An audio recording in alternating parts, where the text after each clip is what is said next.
Hoy vamos a pasear ahí. Visitar elefantes. Cantar. Es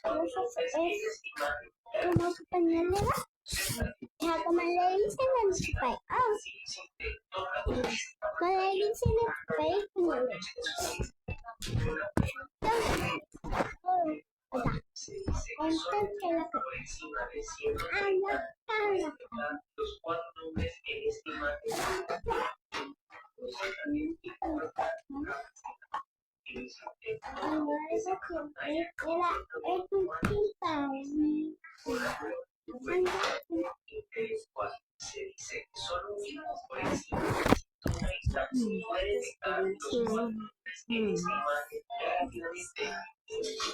Nuevo México.